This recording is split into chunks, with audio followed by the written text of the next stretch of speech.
অগ্নিদগ্ধ অঙ্গনওয়াড়ি কর্মীর পরিবারের উদ্দেশ্যে এবার সাহায্যের হাত বাড়িয়ে দিল তৃণমূলের নেতৃত্বরা। আরামবাগের 12 নম্বর ওয়ার্ডের কালীপুরের কৃষ্ণাদুলে তিনি বৃহস্পতিবার হরিণখোলার 1 নম্বর অঞ্চলের অঙ্গনওয়াড়ি কেন্দ্রে রান্না করার সময় অসাবধানতাবশত আগুনে পুড়ে যায়। তাকে তড়িঘড়ি আরামবাগ মেডিকেল কলেজ ও হাসপাতালে চিকিৎসার জন্য নিয়ে আসা হয় এবং পরবর্তীতে কলকাতার বাঙ্গুর হাসপাতালে তাকে স্থানান্তরিত করা হয়। বর্তমানে তিনি ভালোই আছেন এমনটাই জানা যাচ্ছে। আর আজ সাংসদ মিতালি বাগের নেতৃত্বে তৃণমূলের প্রতিনিধি দল কালীপুরে তার পরিবারের সাথে দেখা করতে পৌঁছে যায় এবং তার পরিবারের হাতে কিছু নিত্য প্রয়োজনীয় সাহায্য তুলে দেন। তারা উপস্থিত ছিলেন আরামবাগের সাংগঠনিক জেলা চেয়ারম্যান স্বপন নন্দী সহ অন্যান্যরা। এই বিষয়ে আরো কি জানা যাচ্ছে দেখুন বিস্তারিত 24 আওয়ার্স আরামবাগের রিপোর্ট।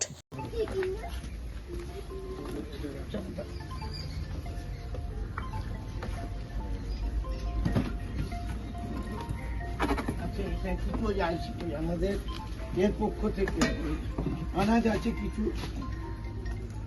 হ্যাঁ, আমরা ওর বাড়িতে এসছি, এমপির পক্ষ থেকে এসছি।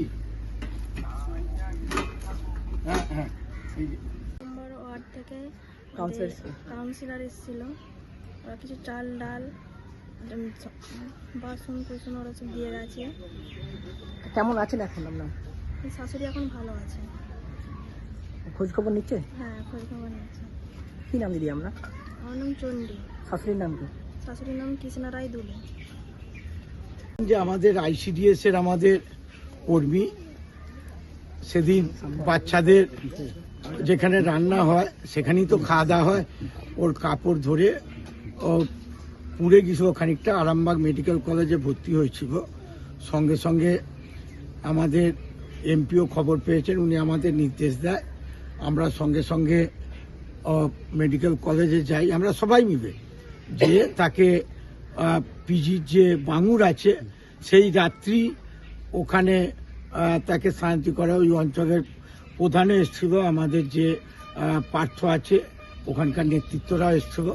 আমরা সকলে মিলে তাকে ওখানে পাঠাই, সঙ্গে সঙ্গেই ভর্তিটা হয়ে যায়। সে এখন ভালো আছে। এবার কালকে পুলিশের পক্ষ থেকে আমাদের আইসি, আরামবাগ থানার মানবিক আইসি, উনিও খুব সুন্দর কাজ করেন। এইসব আইসি সাহেবও আগের আপনারা জানেন যে আজকে লোকসভা চলছে, সেখানে থেকেই উনি নির্দেশ পাঠিয়েছেন যে একটা প্রতিনিধি দল যেন ওর বাড়িতে যায়। তাই আমরা দেখছেন আমরা সকল প্রতিনিধি দল আমরা আজকে এসেছি ওনার বাড়িতে। এসে কিছু ওই খাবার দাবার বা কিছু বাসন আমাদের মাস্ক থেকে আরম্ভ করে আপনার ওই সাবান মাজন ওই যে আছে আর কি দেওয়া হলো। কারণ আমরা আজকে তার খোঁজ খবর এখানে করতে এসেছি। তার দেয়া কিছু জিনিসপত্র, প্রয়োজনীয় জিনিসপত্র আমরা এখানে পৌঁছতে এসেছি। আমাদের বরিষ্ঠ নেতা, আমাদের মাননীয় স্বপন নন্দী মহাশয়, আমাদের প্রদীপ দা এবং আরও আমাদের সঙ্গে যেখানে যারা সবাই আছেন, আমরা সবাই মিলে এখানে এসেছি। ওনার বৌমার হাতে আপাতত তুলে দিয়েছি। কয়েকদিন আগে যে আইসিডিএস কর্মী হরিণকলায় ওখানে কাজ করত, আগুনেতে আহত হয়েছিল।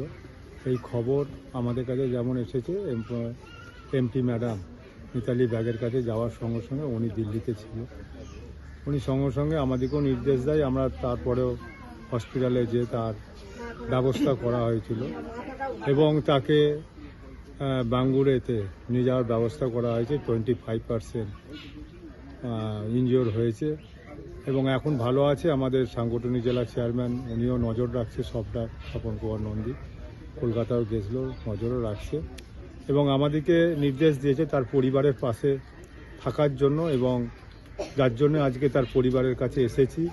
কিছু মুদিখানা সরঞ্জাম এবং বাজার নিয়ে তার বাড়িতে এসেছি। তার সন্তানের পরে মন বসছে না, প্রচুর পরিশ্রম করেও আপনি আশানুরূপ পারিশ্রমিক পাচ্ছেন না, যার ফলে আর্থিক সংকট আপনার জীবনে দুঃখ এবং চাপের ছায়া ফেলেছে। দিনার ভারে জর্জরিত স্বামী স্ত্রীর মধ্যে প্রতিনিয়ত ভুল বোঝাবুঝি বেড়েই চলেছে। নতুন বাড়ি কিনেছেন কিন্তু সেই স্বপ্নের বাড়িটা যেন আরও দুর্ভোগ নিয়ে যাচ্ছে আপনার জীবনে। আপনি ভাবছেন সস্তায় পাওয়া বাড়িটা নেওয়াটাই কি সঠিক সিদ্ধান্ত ছিল? এমনই সব দ্বিধাদ্বন্দ্ব এবং জীবনের কঠিন মুহূর্তে আপনাকে সঠিক পথে পরিচালিত করবেন আন্তর্জাতিক খ্যাতিসম্পন্ন স্বর্ণপদক ও স্বর্ণ মুকুটপ্রাপ্ত ডক্টর অজয় শাস্ত্রী। তিনি শুধু আপনাকে পথই দেখাবেন না, আপনার জীবনে সত্যিকারের সুখ, শান্তি, ঐশ্বর্য, অর্থ যেন সঠিক সময় আপনার কাছে পৌঁছে দেয় সেই দায়িত্বও নেবেন। তাঁর অভিজ্ঞতা এবং জ্ঞানের আলোতে আপনার জীবন হয়ে উঠতে পারে নিরুদ্বেগ ও সমৃদ্ধির পথে ধাবমান। তাই আর দেরি নয়, স্ক্রিনে দেওয়া নাম্বারে এখনই ফোন করে ডক্টর অদয় শাস্ত্রীর সাথে যোগাযোগ করুন। কে জানেন, হয়তো একটিমাত্র ফোনই আপনার জীবনকে বদলে দিতে পারে।